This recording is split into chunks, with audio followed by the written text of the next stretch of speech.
to news at 12 on Politics and Business TV. Many thanks for joining us at this time. This is news analysis coming to you on P&B television. The headlines. 1,030 naira per litre price. Nigeria Labour Congress demands reversal as fuel queues resurface.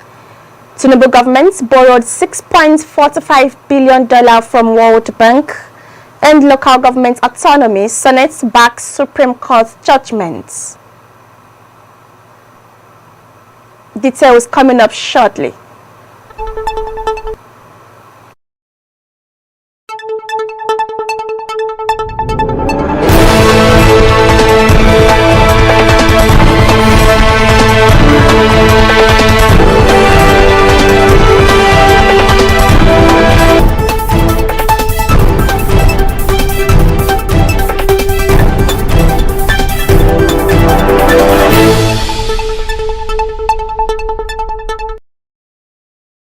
My name is Amina Idris. Now, the Nigeria Labour Congress and the organized private sector have called for the immediate reversal of the hike in the pump prices of premium motor spirits, popularly known as petrol, by the Nigerian National Petroleum Company Limited. Retail stations of an NPC raised the price of petrol to 1,030 naira per litre from 897 naira in Abuja, and in Lagos it was hiked to 998 naira from 868 naira for a litre. Other locations witnessed similar price hikes, a development that triggered anger amongst Nigerians. The price hike, the second in 1 month, represents about 14.8% or a 133 naira rise. With the latest price adjustment, it means that in less than 17 months of the current administration, the price of petrol has risen by over 430% from May 29 when it took over the reins of power. Last month, the National Oil Company raised the pump price of petrol to 897 naira per litre from the official price of 617 naira for a litre it hitherto sold in Abuja. It came days after the NNPC said it was heavily constrained by the huge debts it owed international suppliers. The debt is estimated to be $6.8 billion. And in another news, the federal government, under the leadership of President Bola Tinubu, has secured loans worth $6.45 billion from the World Bank in just 16 months. The amount increased to the new figure following the recent approval of 3 new loans totaling $1.57 billion from the World Bank for various projects in Nigeria, and is expected to increase further in the coming months. This was as the international lender approved no fewer than 36 loans requests to the federal government, amounting to a substantial total of $24.088 billion within 5 years. These approvals, aimed at financing various development projects nationwide, arrive alongside increasing concerns about the country's debt profile, prompting questions about the sustainability of these financial commitments and their potential long-term effects on the economy. Some of the projects under Tinubu include loans for power, which is $750 million, women empowerment, $500 million, girls education, $700 million, renewable energy, $750 million, economic stabilization reforms, $1.5 billion, and resource mobilization reform, $750 million. For many Nigerians, long years of infrastructure decay and increased unemployment have triggered an increased feeling of bitterness whenever they hear the government's intention to borrow. Although some of them realistically agree that resources are thin considering an outsized population, however, they believe the past borrowings have not been justified. However, according to an analysis of documents obtained from the International Lender website on Tuesday, the international lender has maintained an annual credit approval to the nation since 2020.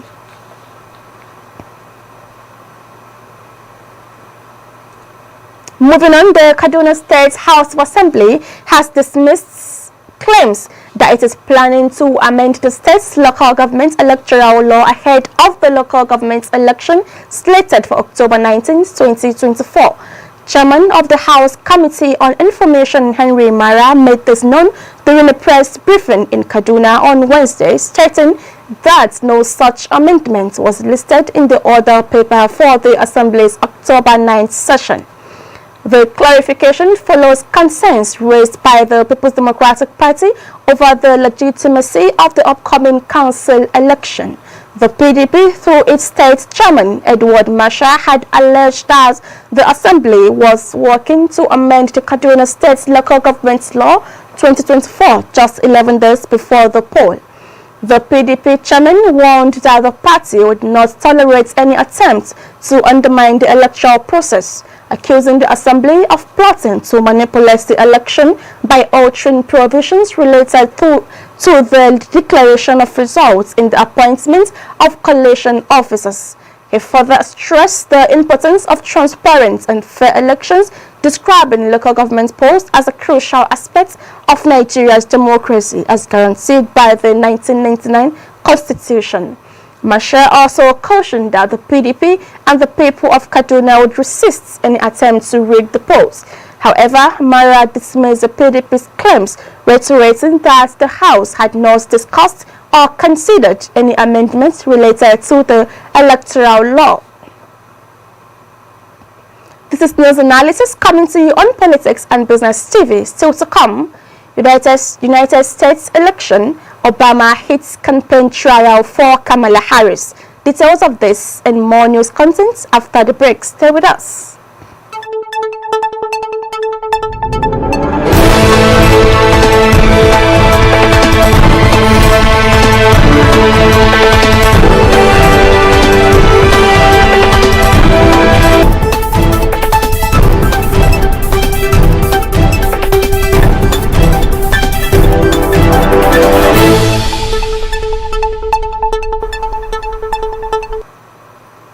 Welcome back. It's good to know you're still with us. Moving on to the U.S. matters, where the former United States President Barack Obama will bring his star power to Kamala Harris's election campaign Thursday in a bid to get out the votes in the critical swing state of Pennsylvania.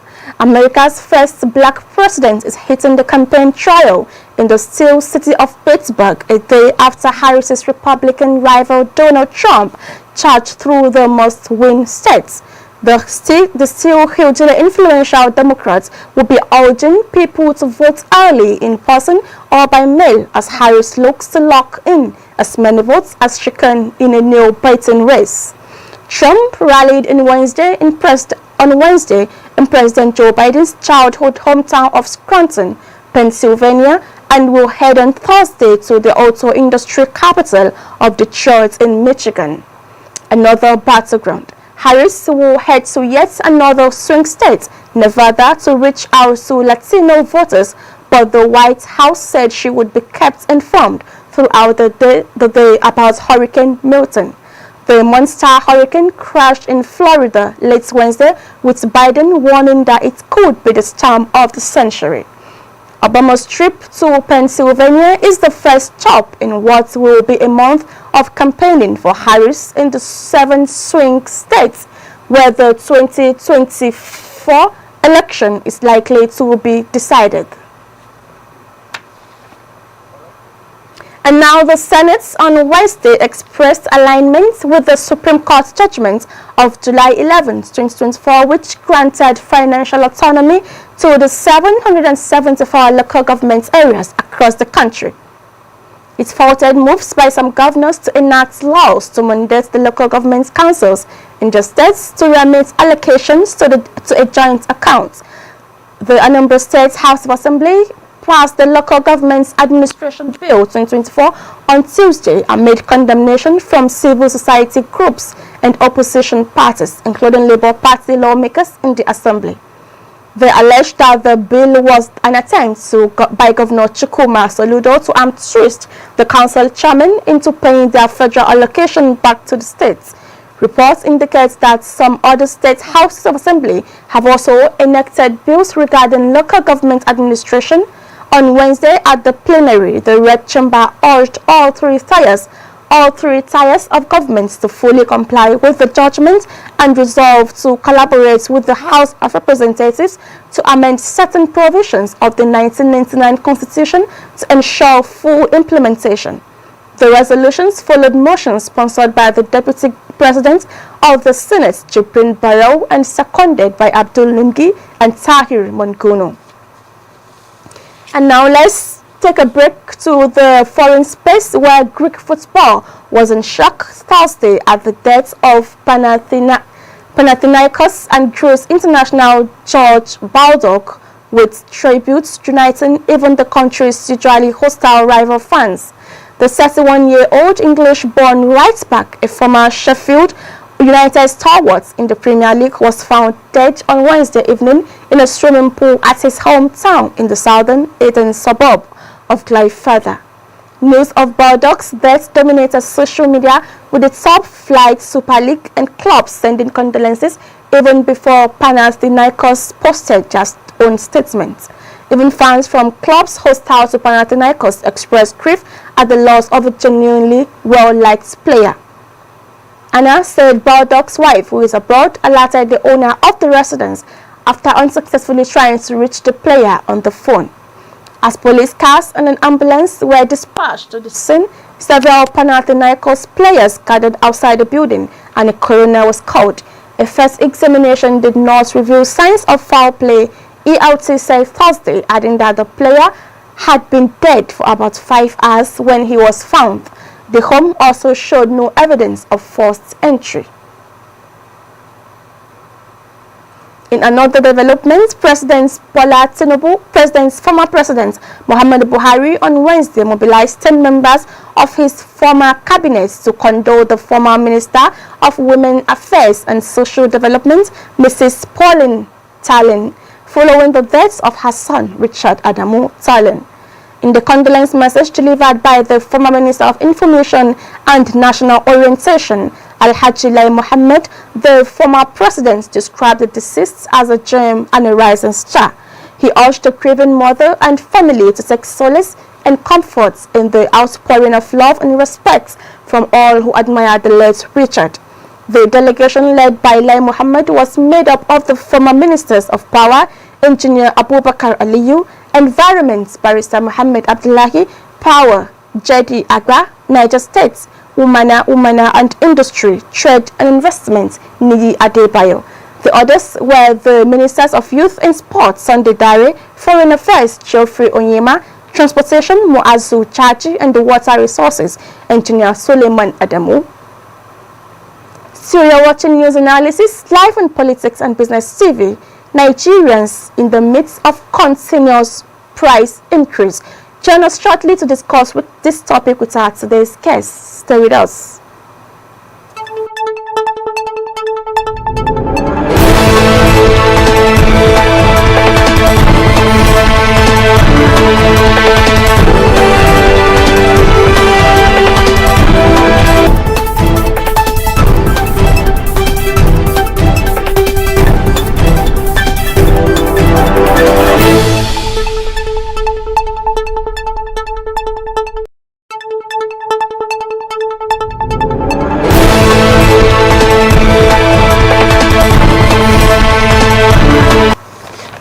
Welcome back. Nigeria's rising inflation is dampening the country's economic growth and eroding consumer purchasing power due to increase in price of basic commodities like cost of transportation.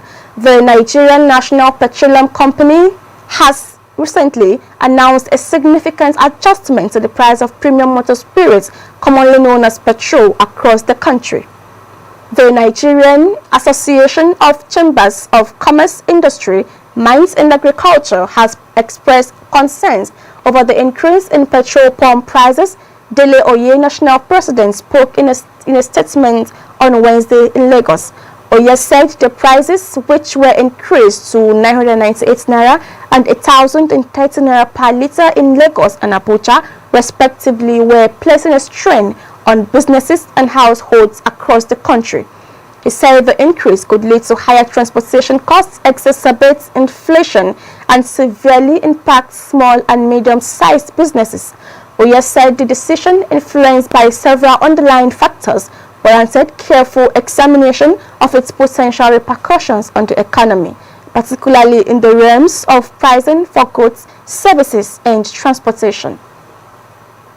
Joining as I invite our guest for today, Sayusha Aliyu, our in-house economist, who will be taking us through on today's topic.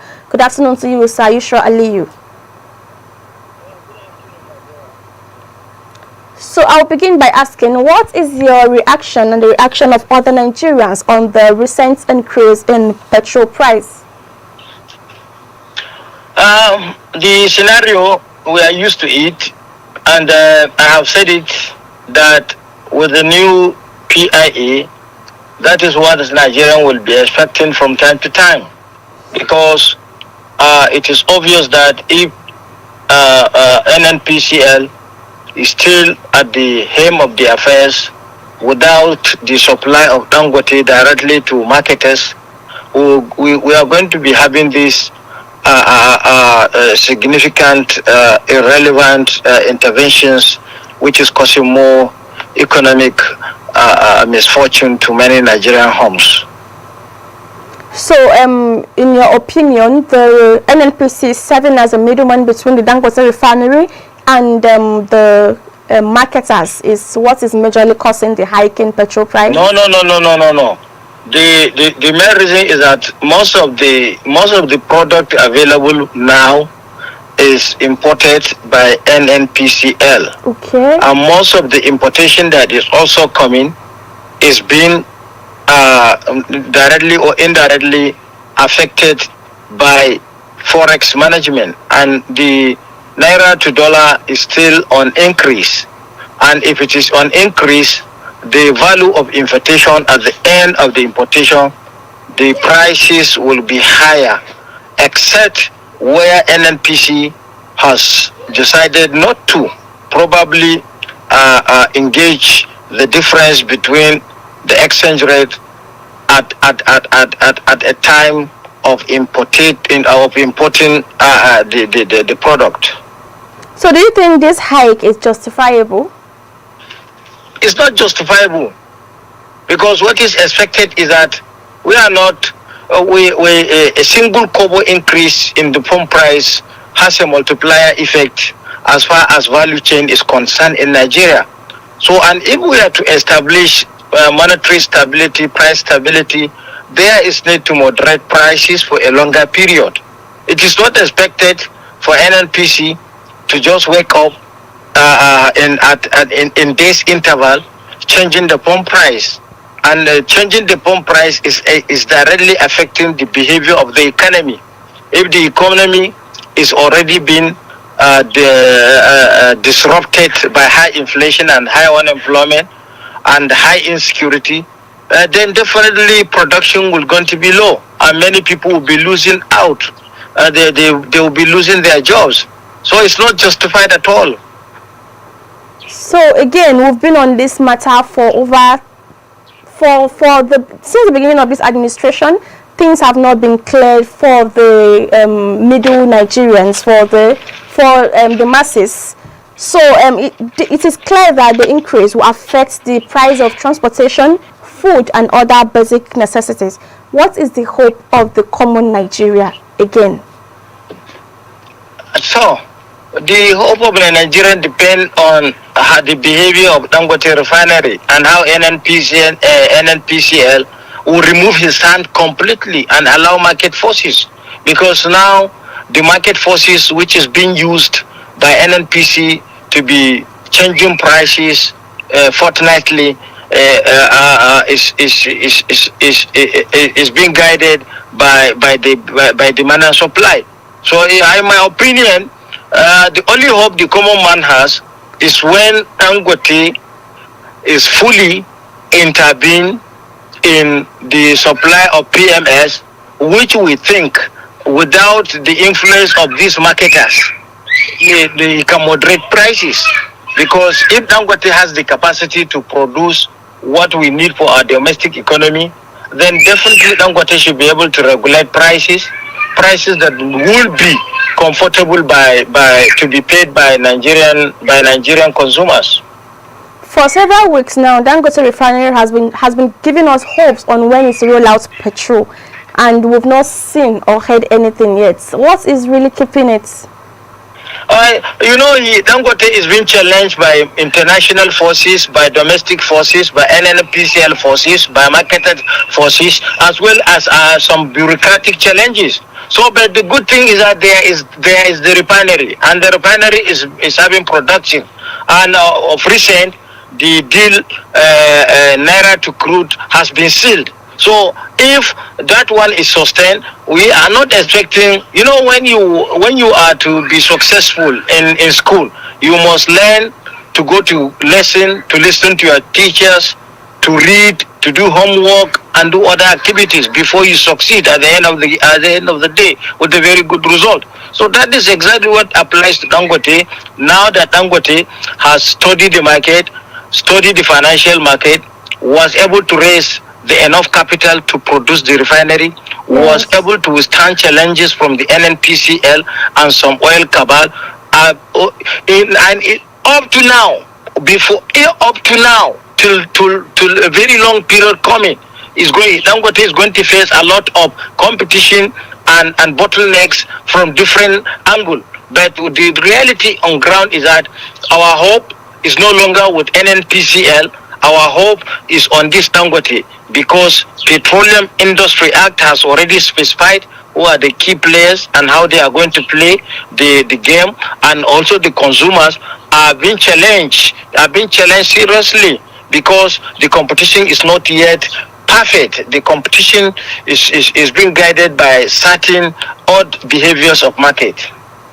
Okay, so with all these talks, up and down talks about, with all these things that have been happening since this current administration started, since they took over office, with all this increase in fuel price, increase in food, increase in transportation, and increase in basically everything increase. So is it safe to say that this administration has failed to deliver? We cannot quickly say that, but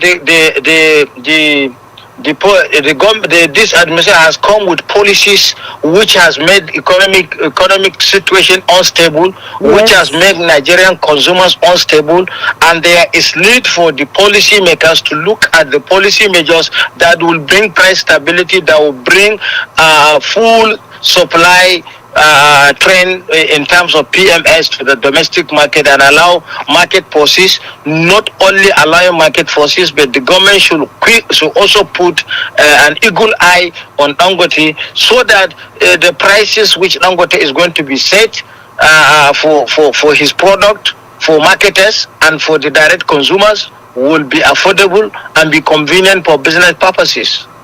So are we still on the renewed hope agenda? Are they still trying to fix the economy like they always say? No, renewed hope agenda depends on how the citizens respond to it, because it is obvious that the political system has a lot of followers, and if they are convinced that their hope has been renewed, good for that. But for us to discuss economy, the economy is not stable, the economy is not convenient, and there are need to look at the possible results that can bring efficiency into whatever policy test that we are putting on ground. All right, thank you very much for always honoring us, Sir Thank you very much, Amina. Thank you. And that has been Sir Yushua Aliyu, our in-house economist. Thank you for joining us on the program for today. My name is Idris Amina. Bye for now.